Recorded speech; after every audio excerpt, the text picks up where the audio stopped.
Hello everyone, आज हम देखते हैं हिंदी व्याकरण का प्रैक्टिस सेट तीसरा, जो आपके एग्जाम के लिए बहुत महत्वपूर्ण प्रैक्टिस सेट है। चलिए देखते हैं, स्टार्ट करते हैं। वीडियो को जरूर लाइक करें। पहला क्वेश्चन देखते हैं। हिंदी वर्णमाला में वर्णों के कितने प्रकार होते हैं? हिंदी वर्णमाला में वर्णों के कितने प्रकार होते हैं? 4, 3, 1 या 2? कितने होते हैं? 2 प्रकार होते हैं। हिंदी वर्णमाला में वर्णों के 2 प्रकार होते हैं, स्वर और व्यंजन। भाषा की सबसे छोटी इकाई क्या होती है? ध्वनि होती है। ध्वनि ध्वनि ध्वनि को हम क्या कहते हैं? वर्ण कहते हैं। क्या कहते हैं? वर्ण। निम्न में से किस शब्द में उपसर्ग नहीं लगा? अधिशासी, प्रशंसा या विनाश या प्रत्याशा? किसमें? तो आंसर इसका प्रशंसा में क्या चीज़ उपसर्ग नहीं लगा? अधिशासी में अधि उपसर्ग है, विनाश में वी है और प्रत्याशा में प्रति है। प्रति आपका क्या? क्रय शब्द में कौन सा उपसर्ग लगाने से उसका अर्थ विपरीत हो जाएगा? अन या आ या प्र या वी? तो इसमें हम वी लगाएंगे तो जिससे बन जाएगा आपका विक्रय। इसका विपरीत क्रय का विक्रय हो जाएगा। तो ऑप्शन नंबर डी आपका क्या है? सही है। संस्कृत का विशेषण है। संस्कृत का विशेषण है सांस्कृतिक, सांस्कृतिक या संस्कृत या सांस्कृत। क्या है? तो इसका आंसर आपका है पहला, सांस्कृतिक। संस्कृति का विशेषण सांस्कृतिक है। निम्नलिखित में से कौन सा शब्द व्यक्तिवाचक संज्ञा है? गाय, पहाड़, यमुना, यमुना या आम? तो इसका आंसर क्या आपका है? Option number C, Yamuna. Yamuna इसका आंसर है। यमुना आपका क्या है? व्यक्तिवाचक संज्ञा। इनमें से एक क्रिया विशेषण है। वह धीरे से बोलता है, वह काला कुत्ता है, रमेश तेज धावक है, सत्यवानी सुंदर होती है। तो कौन सा इसका आंसर है? तो इसका आंसर है वह धीरे से बोलता है। यह है आपका पहला ऑप्शन सही है। मानक हिंदी से क्या तात्पर्य है? साहित्यिक रूप में हिंदी का स्वीकार्य रूप, केवल लिखने पढ़ने की हिंदी, साधारण बोलचाल की हिंदी, मध्यकालीन साहित्यिक पुस्तकों की हिंदी। तो क्या इसका आंसर होगा? साहित्यिक रूप में हिंदी का स्वीकार्य रूप। किस वाक्य में अच्छा शब्द का प्रयोग विशेषण के रूप में हुआ? तुमने अच्छा किया जो आ गए, यह स्थान बहुत अच्छा है, अच्छा तुम घर आओ, अच्छा है वह अभी आ जाएं।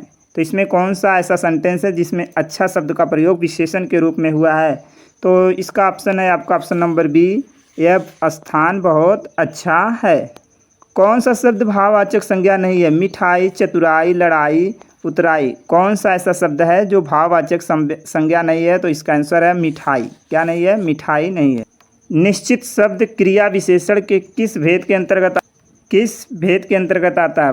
परिमाणवाचक, प्रश्नवाचक, हेतुबोधक, हेतुवाचक। किसके अंतर्गत आता है? तो आंसर इसका होगा परिमाणवाचक। परिमाणवाचक। अभिधेयार्थवाचक शब्दों का संबंध किससे है? प्रेरणात्मक से, परिमाणवाचकता से, इन सभी से या मूलार्थ व्यंजकता से? किससे है? तो इसका आंसर आपका है ऑप्शन नंबर डी, मूलार्थ व्यंजकता से। वर्णानुसार काल से उत्पन्न भेद इंगित कीजिए। प्लुत, अनुनासिक, उदांत, अनुदांत। क्या होगा इसका आंसर? तो इसका आंसर है आपका अनुदांत। क्या होगा? अनुदांत। हिंदी में कृत प्रत्ययों की संख्या कितनी है? 30, 28, 50, 40। हिंदी में कृत प्रत्ययों की संख्या कितनी है? तो इसका आंसर है 28। 28 कृत प्रत्यय हैं। मैं खाना खा चुका हूँ, इस वाक्य में भूतकालिक भेद इंगित कीजिए। सामान्य भूत, पूर्ण भूत, आसन्न भूत, संदिग्ध भूत। कौन सा आंसर है? तो इसका आंसर है पूर्ण भूत। पूर्ण भूत, मैं खाना खा चुका हूँ।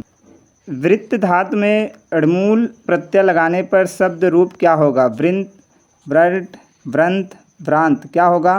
तो इसका आंसर क्या होगा? तो इसका आंसर ऑप्शन नंबर सी, व्रंत बनेगा। कृष्ण ने गाना गाया वाक्य में कारक है? कर्म कारक, संबोधन कारक, संप्रदाय कारक, कर्ता कारक। कौन सा कारक है?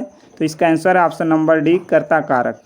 स्वतंत्र सत्ता धारण न करने वाले शब्द क्या कहलाते हैं? रूढ़, योग रूढ़, यौगिक, इनमें से कोई नहीं। क्या कहलाते हैं? तो इसका आंसर क्या होगा? यौगिक। यौगिक शब्द वो होते हैं जो स्वतंत्र सत्ता धारण नहीं करते हैं। पत्र में अपने से बड़े के लिए संबोधन शब्द क्या है? प्रिय, श्रद्धेय, चिरंजीव, आयुष्मान। क्या है? तो इसका आंसर है श्रद्धेय। पत्र में अपने से बड़े के लिए संबोधन में हम श्रद्धेय, आदरणीय एवं पूज्य लिखते हैं, और अपने से छोटों के लिए हम लिखते हैं चिरंजीव, प्रिय भी लिखते हैं, और क्या आयुष्मान लिखते हैं अपने से छोटे के लिए। पत्र में अपरिचितों को संबोधित करने के लिए युक्त शब्द है, क्या है? प्रिय महोदय, आदरणीय, श्रीमान या इनमें से कोई नहीं। तो इसका आंसर क्या होगा? ऑप्शन नंबर ए, प्रिय महोदय। अपरिचितों को संबोधित करने के लिए हम प्रिय महोदय का प्रयोग करते हैं और माता पिता के संबोधन के लिए आदरणीय का प्रयोग करते हैं। जिंदा शब्द क्या है? अव्यय, संज्ञा, विशेषण, सर्वनाम। क्या है? तो इसका आंसर है ऑप्शन नंबर सी, विशेषण। जिंदा शब्द क्या है? एक विशेषण है। तो ये थे आपके कुछ क्वेश्चंस। वीडियो समझ में आए तो लाइक करें, शेयर करें। पहली बार चैनल पर जुड़े हैं तो जरूर सब्सक्राइब करें और कोई डाउट है तो कमेंट करके बताएं। धन्यवाद।